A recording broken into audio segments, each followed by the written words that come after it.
Welcome back to Mazecast. This is episode number 372.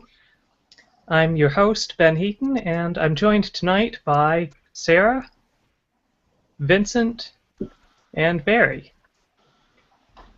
Now, we have a lot of segments lined up for you tonight, even more than last episode, so we're just going to launch straight into them with very few introductions.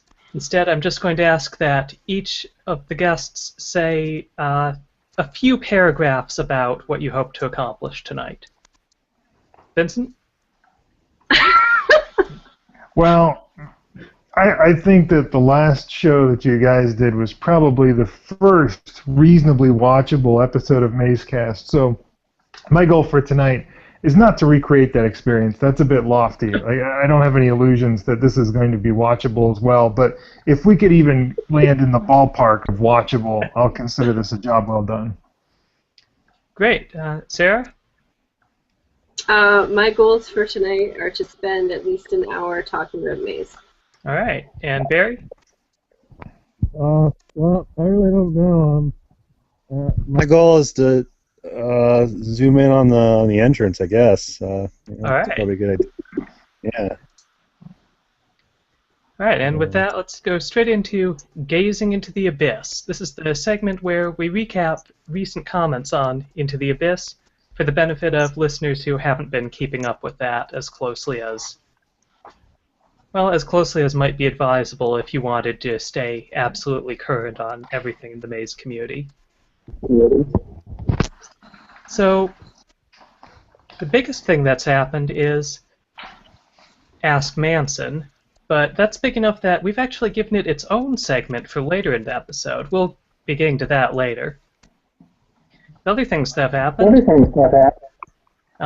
voting on which room White Raven should give a hint for concluded. Room 44 won the election with, how many votes did it get? Like 1,000. 1,000, okay. It won with 1,000 votes, narrowly beating out, I don't know, some room everybody hated. White Raven gave a hint for it, which was correctly guessed very quickly by our own Sarah, or Aria, to use her Abyss name. We'll have more on that for you later. The other important thing that happened on Into the Abyss that I noticed is that a new theory was posted about Room 26. According to naval architect Eric, the way the doors are drawn suggests that only the door to Room 30 of all the doors in this room can be freely opened. If you tried to open the others, they would be blocked by the Devil's Trap doors. You wouldn't be able to get them open. So, therefore, by the odd one in principle, 30 is the door that is actually blocked. And that's about it for Abyss comments. Next up, we have Sarah presenting some information about the June hint, which, as I mentioned, she correctly guessed, so who better to explain what the deal is there? Okay, so what I'm going to do is screen share so I can just put up the room. And I really wanted to be able to do this a lot faster than I was able to last time. That doesn't seem to be happening. There we go. Can you see that? Yes. Yeah, I see room 44, right? Yeah. Okay, so I just wanted to show that so that, and just let me know if you think that's, oh, crap. Oh, well, I can't see it now. There we go. It's okay. Okay, so the hint was for this room. Mm-hmm.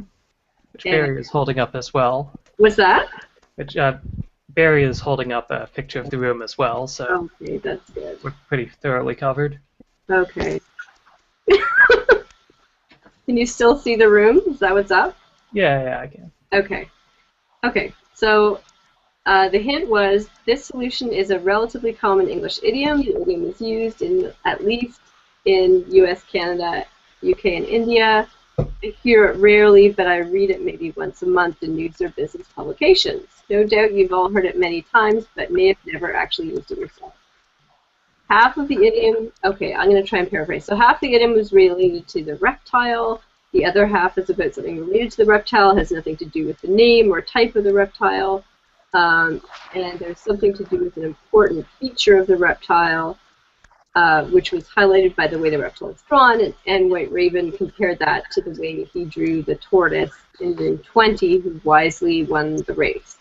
Okay, so there were a couple of suggestions thrown out. One great one was Ben's colored green suggestion. Yeah, a little pun on collared there. Yeah, that was pretty good. Had a nice little discussion there about... Okay, and so White Raven talked a lot about how he thought this was a pretty vague, difficult hint.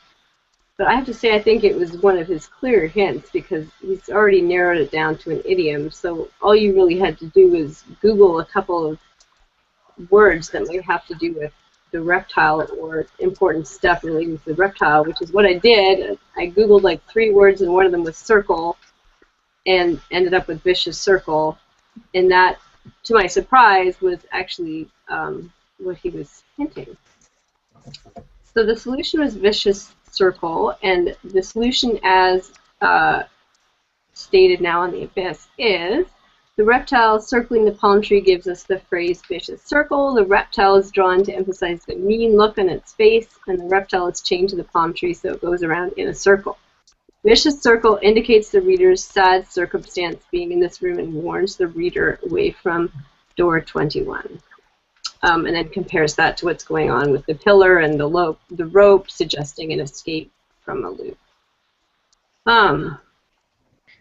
So my first question, do you like this solution? I mean, you certainly guessed it. That part was a success. So we've talked about it a little bit in the Hangout, and I think that whoops, I'm just going to stop screen sharing for a minute so I can talk. I think I agree with what Vincent said, which is that it's a pretty fun way to clue vicious circle, having a crocodile going around in a circle, or a caiman, or whatever. But it's not totally clear that vicious circle...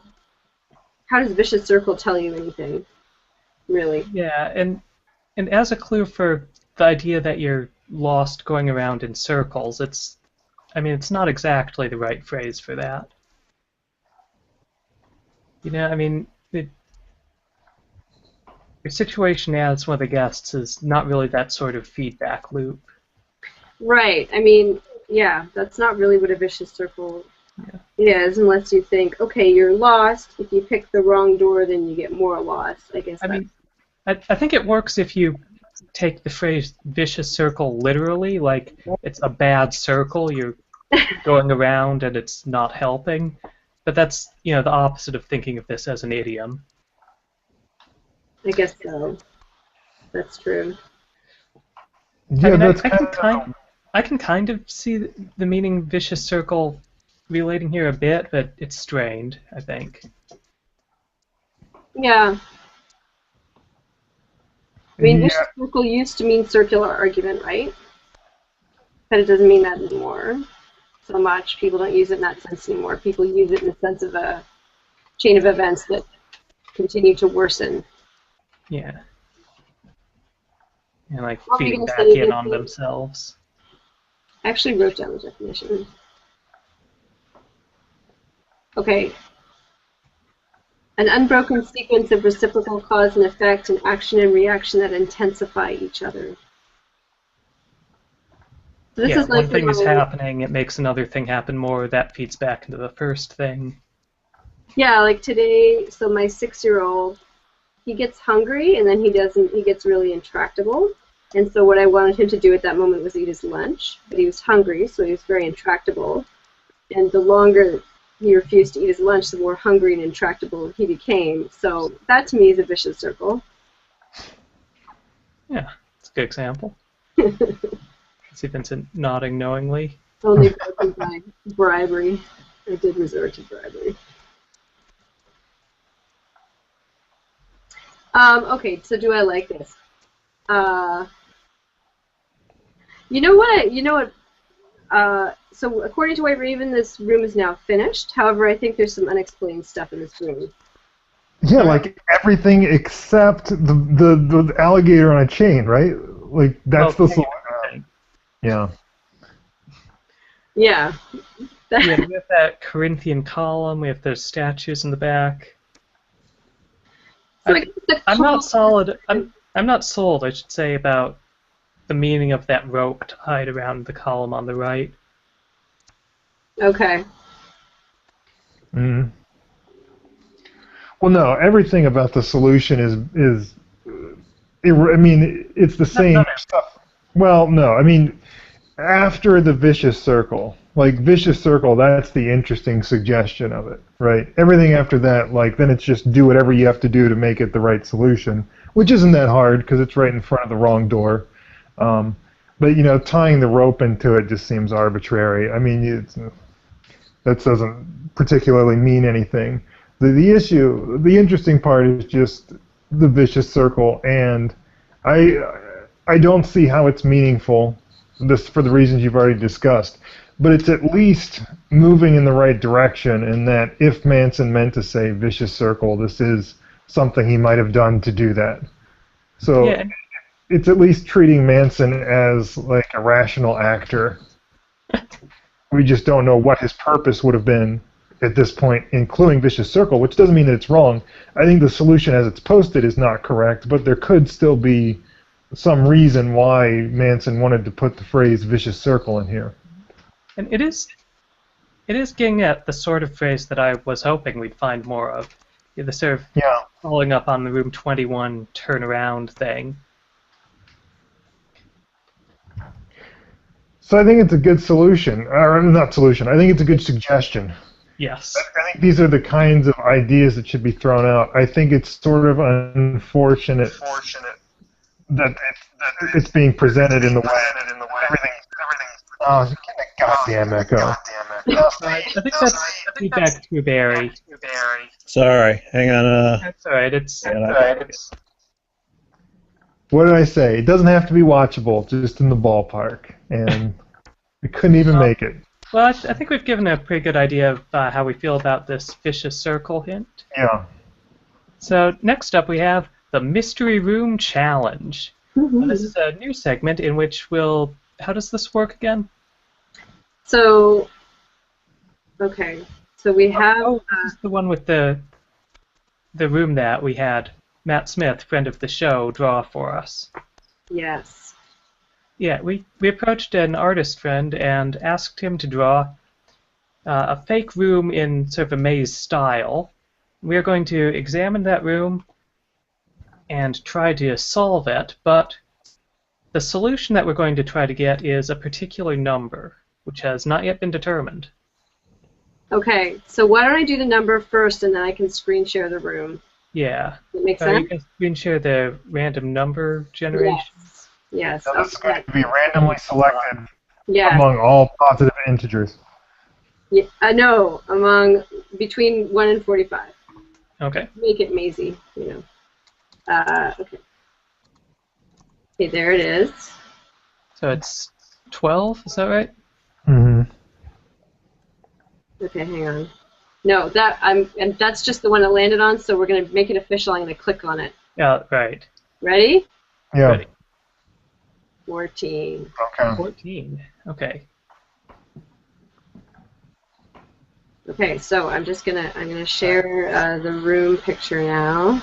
Right, so the idea here is this is simulating the experience of solving an actual room in maze, where you know what door you're supposed to go through, you know what number you're trying to pretend you're coming up with a solution for. Ah. Oh, look at that. Door 14. Should I pick another number?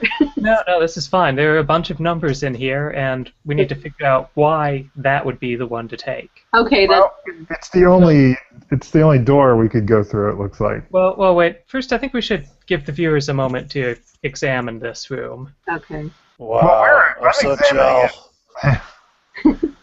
This is better than my room. It's a different style, Barry. Yeah, that's true. This one has the Ghostbusters logo.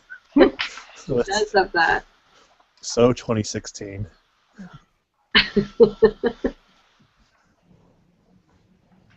Huh. Yeah, I like the detail on that flooring, too.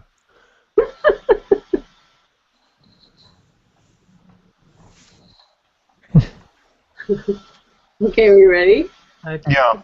Yeah. Okay, so the first thing I notice is that that mirror on the right shows the door to room 14, but mirrored it's 41. So we're going to need to figure out why that is just misdirection. Why that's not actually the way you want to go to room 41.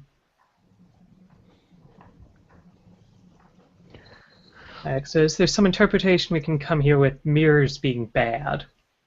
Like, if you break a mirror, that's bad luck, right? Yeah. So, well, so we have door 14, 7, and 3. Yeah. Are those our choices? Here's I think so. I think 41 is also a choice, kind of. Okay. maybe. Like, I Well, think here's that's plausible. 3. 41 is- looks like it's dead. It says 41, rest in peace. Yeah, it does. Although under So 14 maybe it says that 41. as well.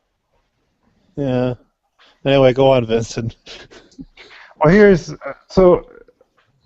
I think what the room is trying to clue us is that we are a ghost. We are dead. Okay. We can't go in 7 because of it has the Ghostbuster symbol on there. Ghosts are not permitted there.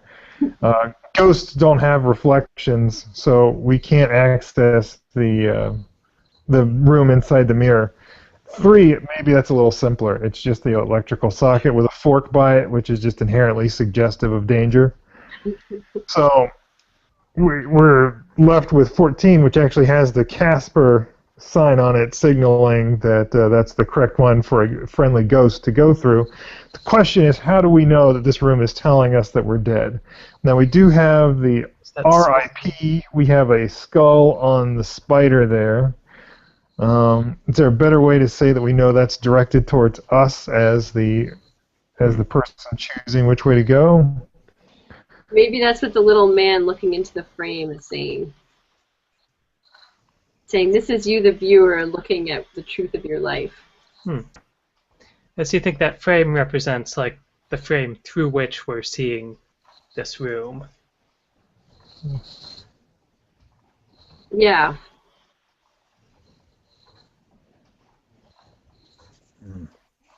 Also, there's those stalactites or stalagmites, I can't remember which one is which. Stalactites. Stalactites, which are very, very, very old and much older than any human could ever live to be. So that's what's cluing us that we're dead. Wait, we're dead because we're near something old? Yeah. Okay. Well, it's beside the spider, so that clarifies it. Also, the shape of the stalactite is the reverse of the shape of the ghost with the V symbol. Oh, okay, I have an idea. What if, in order for it to be possible for you to solve the maze, you need to pick the choice where you have a ghost of a chance? That's good.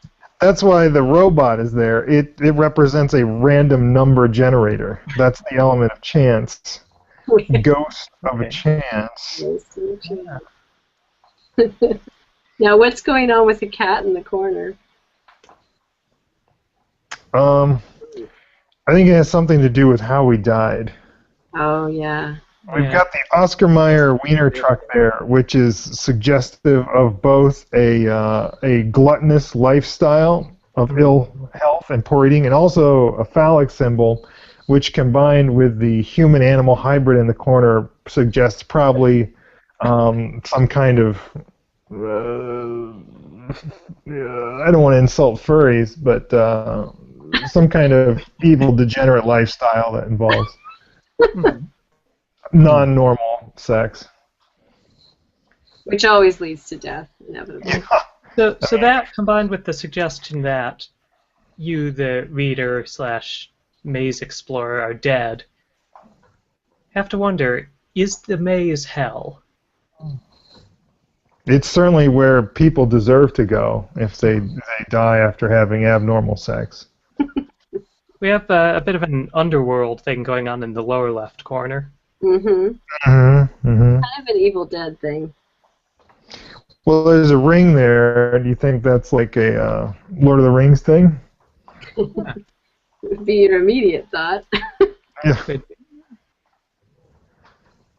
There are some depictions of Gollum where that could be Gollum's hand reaching for the ring. Oh, that's true. I'm curious about that view through the window on on the door to 14. Yeah, what is that back there? I don't know, but it looks like an outdoors scene. It doesn't look like what we expect on room 14. Hmm. It's certainly not showing a giant table leg and such. Oh, I see what you're saying. Looks like paradise, which is, I guess, if you're a friendly ghost, that's where you're going. Hmm. I think we cracked this room. What do you think? Well, I we think know gotta we did because figure out 14 is the right answer. Solve meter. That's right. And that was the point. Good idea, Vincent. Okay. All right, so next we're going to get into the real meat of this show. We're going to be discussing the latest Ask Manson results. Now, as you know, Ask Manson results come in fairly rarely. We just got some like a day or two ago, and there's a lot there to discuss. Let's dive right in. Okay, so there were 4 questions that were put to Manson. The first one he refused to answer, which was just picking any room that he wanted and telling us what we had right and what we had wrong. He didn't want to do that. Maybe that's too much work. He would have to pick a room and then talk about it. And he'd have to look at things that we said about it, which is probably the real deterrent. Yeah, well, nobody should have to do that. But then he had 3 other answers that I thought all have very interesting implications. One question he was asked was in regard to whether there were any known errors in Maze, typographical or whatever, with specific mention of the misspelling of the word millennium in room 13. And Manson was apparently politely emphatic that no, there are, at least to his knowledge, there are not any. He was very deliberate in how he constructed Maze, and the misspelling of millennium was absolutely deliberate. I thought that was pretty interesting. I mean, we put that question a long time ago, and I don't remember who first wrote it, but for some reason I had long just made my peace with the idea that it was a mistake. I don't know why I came around to assuming that it was, but it came as a real surprise to me when he said that it was not. Yeah. This It's also a means commonly that misspelled word. yeah. So it wouldn't be surprising. This also means that it is in fact true that 1 times 1 equals 2.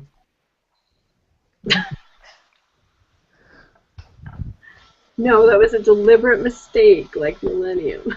Yeah. So that does. It probably emboldens us, and maybe it should too, to consider everything seriously, not take anything to be, an errant line or a thoughtless remark or inclusion. Like printer errors or anything, yeah. Yeah. What else do we have? There was a question of whether the door count that's given in room 5, where he says that there are, boy, now I'm running from memory here, 190 rooms in this part of the house, is that right? Yep. Okay. And he says including the gate, which is actually not accurate. If you include the gate in the count, then it goes to 191, unless you can somehow count a couple doors as one door, which was part of the question, like, is the door between 10 and 37, does that count as one door, because it seems to be one door, they hear each other through it and all that. But Manson said, no, it's not, it's an inaccurate count. The guide is lying, which is very interesting because we knew that the guide lied when he talked to the visitors. But in room 5, when he's giving the door count, he's not saying it out loud to anybody. It's just his own internal monologue that's going throughout the book. Yeah, within so the it's just it doesn't really make sense as a lie. Right. We don't know why he's lying about. And I think we sort of Maybe assume that he saying did it to not. some ways. Like, I guess you Yeah. could think of the text in Maze as his account to us after the fact of what happened that time he took some people into the maze. But it doesn't seem to support that. It feels like just ordinary point of view narration. Yeah, and apart from the back of the book where he's directly challenging the reader to try to solve the maze, there's nothing in the book to suggest that the person reading the story is in any way part of the narrative, is interacting with the guide. So that has real interesting, far-reaching complications, and I think this is something we're going to be referencing over and over when we look at statements that the guide makes in other places, and then we have to insert doubt into it. Like, the guide is saying this, but, is it true just because the guide is thinking it, I guess we should say. Yeah, if we know that Manson... I mean, I see this as basically a lie from Manson to the reader, writing 190 there. So It doesn't are seem you like saying this that time. the count is accurate if you don't include the gate? Yeah, there are 190 doors if you don't count the gate. Well, but there are rules for how you count the doors. I mean, you essentially have to count each entrance/exit in each room, whether it's one way or not. Mm-hmm. Which means that even in room 24, where you can't see anything, you have to count all the entrances that brought you there. Yeah, there's multiple ways you could handle some weird cases with doors, but the important thing here is Manson does admit that this count is inaccurate. So we don't need to try to figure out rules for counting doors that would make it accurate. But it's inaccurate in kind of an interesting way. Like, if the door count is accurate until he adds that little extra statement, including the gate, it's almost like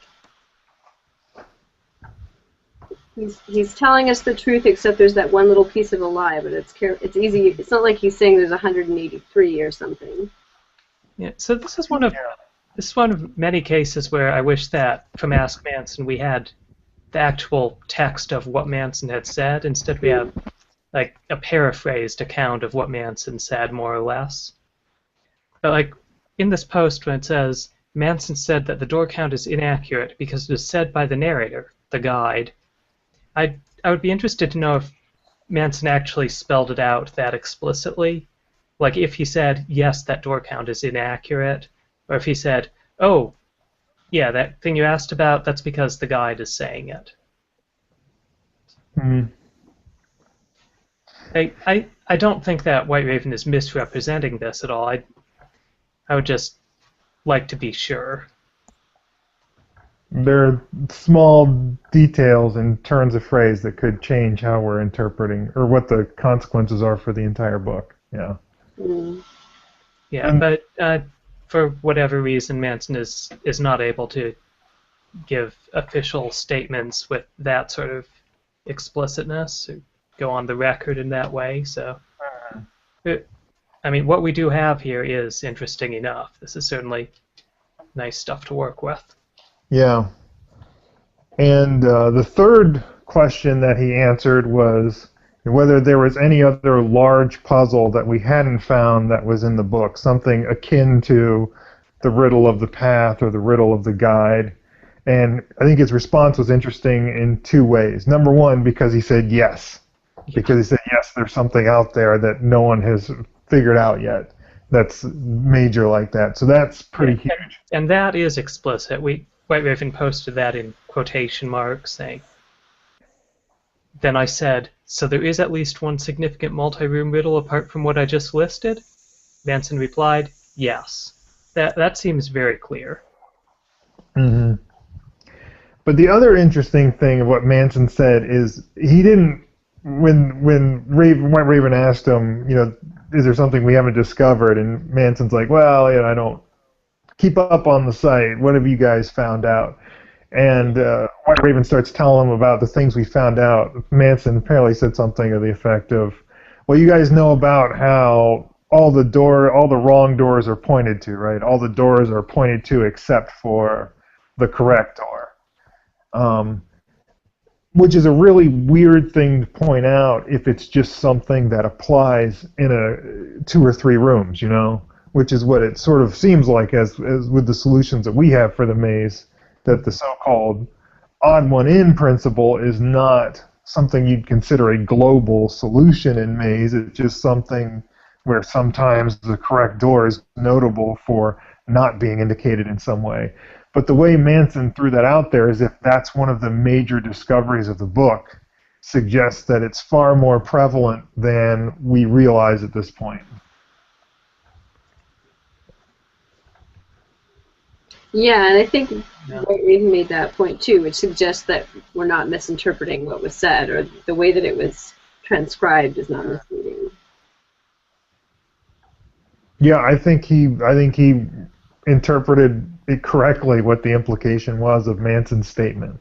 Because otherwise, and we laughed about this when we talked about it before. Like, otherwise, what is Manson just talking about room 1? Oh, you figured out that puzzle in room 1, right? And it's worth knowing that that puzzle in room 1 with those 3 words being indicated in the text, but not the 4th, is one of the few single-room puzzles that Manson has explicitly confirmed before in an email to Dave Gentile. Mm-hmm. So I had very few examples of anything like that about single-room puzzles. Yeah, I definitely think it's going to be worth taking another look, at least at all the rooms on the path. I wonder whether it's actually true of every room in the maze, but I bet it's true at least far more often on the path than we realize. Mm-hmm. Yeah.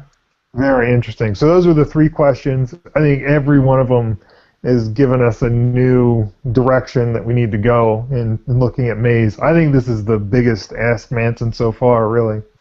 Yeah. It's definitely the most concrete in clearing things up or telling us things, for sure. Yeah. Mm. It was great. Thanks a lot, White Raven. Man, Ask Manson, what a great thing. Yay. Seriously. Do you think, even if there wasn't anything left for us to find, would he really have said no? Yeah, maybe. I mean, it was about whether there are major things left, especially, right? Like, he could have said, you've got all the major stuff. There's a few little secrets the maze still has to hold. Yeah, there was that email he sent to... There was an email that Manson sent to John Bailey, however many million years ago, where he told John Bailey, yeah, you basically solved maze, which wasn't apparently... it was true in terms of contest solutions, but this was well after the contest, so that was a little misleading. It doesn't seem like Manson had a problem with just telling people, like, yeah, you pretty much got it. He wasn't trying to maintain a sense of mystery there, even though he probably should have, because there was so much more that hadn't been solved by John Bailey's solution at that point. So at least, I don't know that we can really detect a pattern from an email that Manson, or I don't even think it was an email, it was a letter at that point. I don't remember, but whatever it was, I don't know. Yeah, we can't derive a pattern of Manson's communications from that, single response that he gave to John Bailey all those years ago. It may well be that he was just being terse at that point, and now that there's this revival of interest and he's trying to keep it going, but at least he doesn't seem to have a pattern of trying to stoke up interest in additional mysteries until other people are asking about them. Like, he never did anything to suggest to people that there was a riddle of the guide in the book, right? That's true. Well, the book is kind of written to make you wonder about the guide. Yeah, that's true. Like, it's not but something for the contest, but there's all that stuff like, the true identity of the guide is torn off. Yeah, that's true. But at least as far as I know, in any of his communications, his rare communications with people, He hadn't been like, oh, sounds like you've figured some things out. Have you tried your hand at solving the mystery of the identity of the guide? Like, he doesn't seem to fan the flames much that I've seen in any of his communications. That's true. But who knows? I mean, his communications that we know about are pretty scant. Yeah. So interesting stuff from Ask Manson. I'm sure we'll be seeing a lot of ramifications from this in episodes to come. So which one is on first? Next up, we have the Random Room Challenge. We're supposed to talk about this for an hour. Oh, it hasn't been an hour? Yeah, the thing is, we really could talk about that for an hour, but remember, I'm trying to keep this in that ballpark. Right. Okay, before I move on from this, what do you think would be the most interesting thing to start to try and work on based on Ask Manson? Ooh, I think applying odd one in more generally. And trying to work out possible ways that could be part of a major puzzle. Well, that's interesting. We could start with a list of odd one ins we know about so far. Yeah, which is the one in room 1 and then a bunch of really shaky ones. Well, the one in room 39 is rock solid.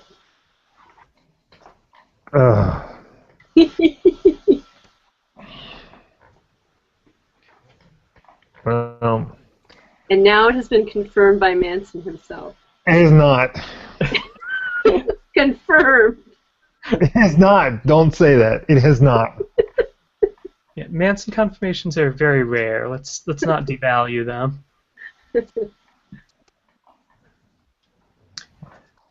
So, what do you think is going to be the most productive thing to come out of this Ask Manson? The most Me? productive. Sarah? Yeah. I think you're right. I think, well, the only one that I think we can really apply very deliberately is looking for more odd one in type solutions. Knowing that there's another big multi-room solution out there is very interesting. It's going to make us keep our eyes open, but it's a hard thing to look for deliberately. You know, when you don't know what you're looking for or where you're looking for it. It's just something we're going to have to keep in the back of our minds. That the guide lies even in his thoughts is something that we'll have to keep in mind from here on out. But I think it's going to be a hard thing to like just go from room to room and be like, oh, he could be lying about this. Hey, he could be lying about this too. I don't know. It's possible that something will jump out as especially likely there. Yeah. Yeah. But I think those will both just be kind of like background information that we need to keep in mind. The odd one in's larger applicability is something we can actually actively go out and apply.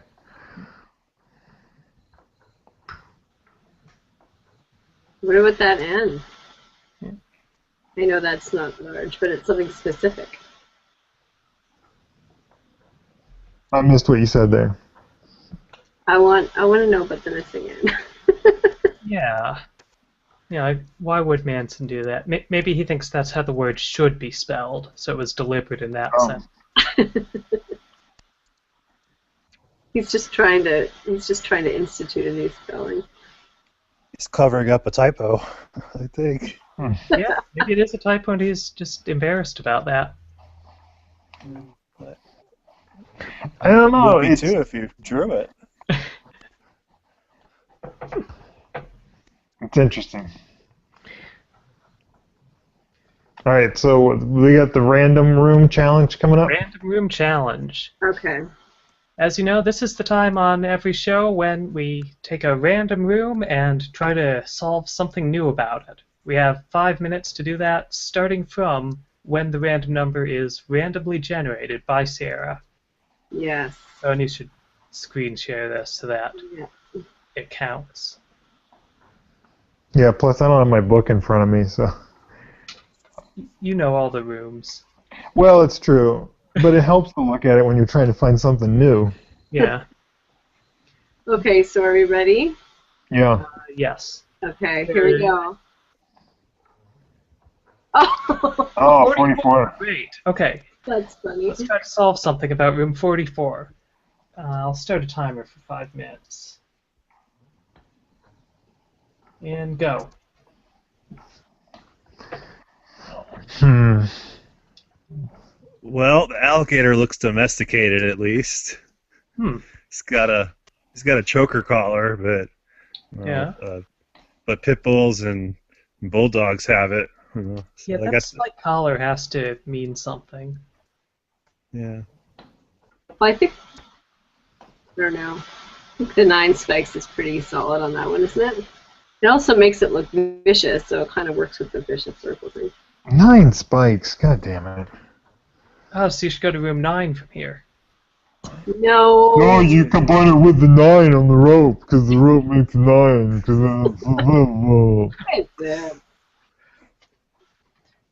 And, Oh, wait, 9 circle? 9 circles of hell?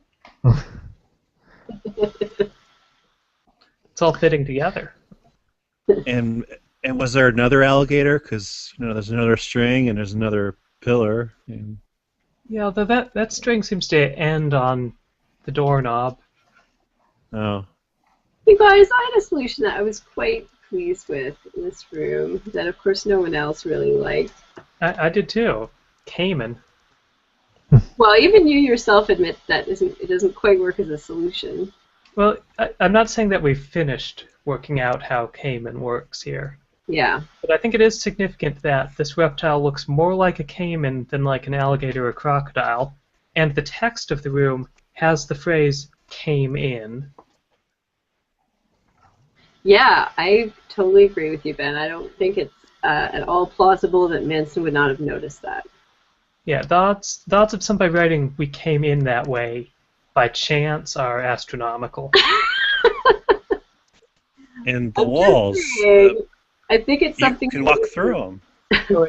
Sorry, Barry, what was that about the walls? I was saying you could walk through them because apparently somebody vanished through the wall. So Oh, apparently these are trap walls. yeah, that's true. The text says they vanished through the wall, which is an interesting way to put that. Pet chameleon, maybe. So let's say the statues are like chess pieces, right? Right? It's got a king and a queen, knight there, and the pillar and maybe even the palm tree are then like pawns.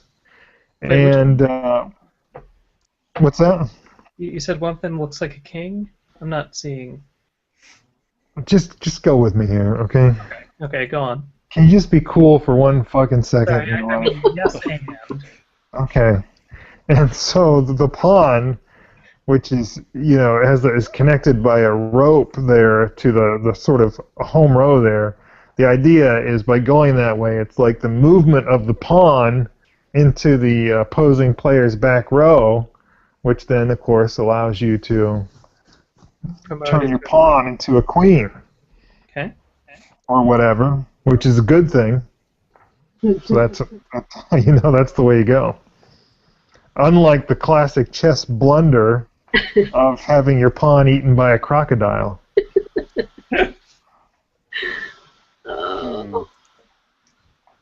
I mean, What about this? the alligator being chained up by a collar does suggest being captured. Oh, yeah. Good. I never thought of the room in these terms before, and this is not a solution, but you've got the pillar there, and its shadow connects to room 21, sort of, like it goes over there anyway, and the rope from the pillar connects to room 18. I wonder if there's some reason to think of this as a choice between the shadow and the rope. And a rope is better to climb than a shadow, so you should go that way. Yeah. Hmm. Well, the And dark on the light website, holds in this room. on the website of the Holt Books publishing, I don't know who converted it. Room 18 actually goes to room 11. I don't know why, but it connects to room 11, and someone pointed that out through my channel, my channeling of Maze. Clyde did, and he said, "Why does it go to room 11?" So. So maybe I Manson added that shadow on there as a warning to future users of your program that if there were some mistake and 18 led to 11 instead of 18, that they'd be better off going to room 21. Because 11 is in the trap. So that was some keen foresight by Manson. It has been 5 minutes, so Okay. we're done for right now. But that was good. I think we got a few new solutions out of that. So our next segment is My Favorite Room. Today I'm going to be the one presenting my favorite room. I'll give a brief description of why it's my favorite, and then open the floor for rebuttal from the others. You should know rebuttal is mandatory. Look how excited Vincent is. Alright, so my favorite room is room 16. Oh, 16. You guys all know this one. Very fun room.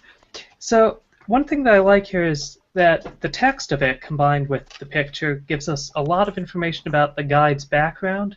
Like when we're going for textual clues about his identity, we get the most information from this one. We know about his old neighbors, that he's a figure of myth. We also have that the top hat guy running by sees the guide and is scared, which I think is pretty important. There's a lot we don't know about what's going on with the top hat guy, but this room is certainly central to it. The other thing I like is just the mysterious objects in this room. I think this has some of the best collections of... No, I think it has the best collection of mysterious objects in all of Maze. We still don't know what this weird machine is. People have tried to identify that as particular things with no real compelling success. There's this pot with the lid that's kind of a clown hat with holes in it. I'm not sure exactly what's going on there. I've seen some theories that it's an incense type deal, but that doesn't really explain anything. We also have that wall scroll with the picture of Orson. That we have identified, but we've identified it in a very strange way. It's this extremely specific, obscure art reference. And we don't know yet what Manson intended by that or how much he intended by that. It could just be a picture that he liked and he decided to include in here for fun. I think that if we knew everything that was going on in this room with Manson's intent, with the sources he was trying to use and why, I think that would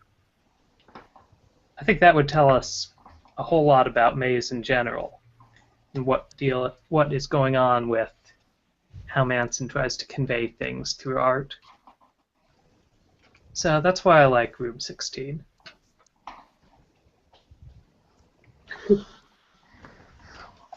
Rebuttal now? Mm-hmm. All right, now look. The room having a lot of information dumped into it doesn't make it a good room. And this sort of artless info dumping of, hey, this kind of reminds me of my old neighbors, and they're telling stories about me, and it's a really lazy way for him to just... He could have thrown that line into essentially any room in the maze. So while I agree it's nice to have that information about the narrator, this is one place where Manson really falls short of that aim that he talks about, where he wants to write this book where the words and the images are inseparable because they're so intertwined or whatever. That's just him dumping shit. Like he probably used his own random number generator there to figure where he's going to throw that information. Top Hat, everybody likes Top Hat. What a great character. Here he is in 16. You see him in person walking around. Why does he look like dog shit? Because Top Hat in this room looks like he was drawn by me. Take a look at Top Hat. His back leg looks like it's a dog leg or something. It's just bent in all sorts of crooked angles. He doesn't have a face. Like, that's a mysterious oversight. You forgot about people having faces. He just looks like all out of proportion. Do we have an... I was looking to see whether we had the room pulled up. We don't. I'm going to. Okay. There it is. Yeah. Is there any way to zoom in on Top Hat there in the middle? I can zoom in on my version if you want, but it's kind of grainy. All right. So I don't think I can take much exception to the mysterious objects in this room. I think that's a point fairly made. Those are nice objects. But The really interesting things in this room are sort of lazily and crappily just pasted on top of an otherwise reasonable room. And that's why room 16 is the worst room in the maze.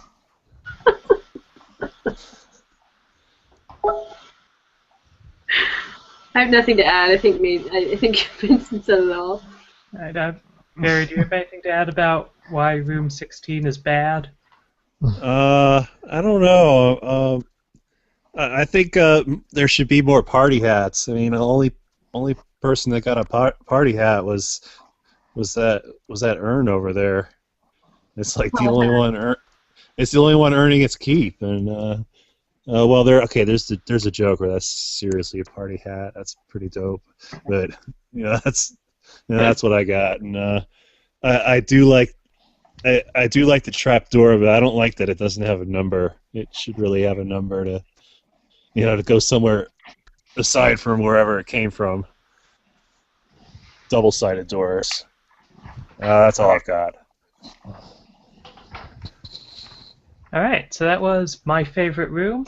Next up, we're going to suggest things that will be of interest to maze enthusiasts. Who here has a suggestion ready?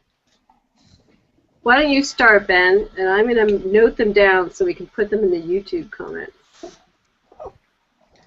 All right, I'm going to suggest a book called The Maze of Games by Mike Selinger. This is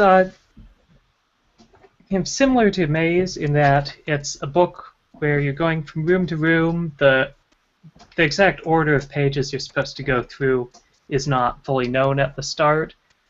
There is an antagonistic guide who presents them with challenges. Unlike Maze, though, the puzzles are very clearly presented. It's sort of like there will be a room where there's some story and then there's a crossword with a weird twist on how to solve it that's related to that story. And the book will tell you that this is the case for the most part. So if you kind of like the format of Maze, but you would like it if when you got to a room you knew what sort of puzzle you were supposed to solve, then you might enjoy this. Sounds good, Ben. Yeah, if you like a bunch of variants on crosswords and logic puzzles and actual maze solving, it's a fun book. There's quite a lot of puzzles in it. Let's see, it's fairly thick. Nice. How far have you gone in Maze of Games? I've gone through the first 4 sections, and then after that there's kind of an endgame sort of deal, and then there's some other bonus stuff.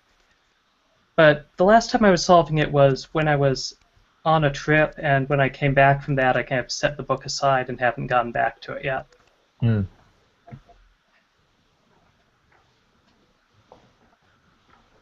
Thanks, Ben. Well, Who's going next? I'll mention one briefly. It's obvious to us. We've already read it, but I think anyone who's watching this, hypothetically, should check out The Whistle Pig by Duck Miller. It's a book that can be a little difficult to get your hands on. I guess it seems like at different times when we've looked it up on Amazon, it's had widely varying used prices on there. I've gotten it from the library before. But it's an interesting book, a series of short stories that are supposed to contain clues that provide you with the location of a key, a key that's, I guess, sort of treasure. I mean, it's some physical key that can be located in the real world within the continental United States. And it has a lot of interesting stuff, like weird things with page numbers missing or being omitted, misspelled words. It's a lot of interesting stuff going on in the text. I wish there were a larger community involved with the book already. Right? Something I think we could turn our sights to.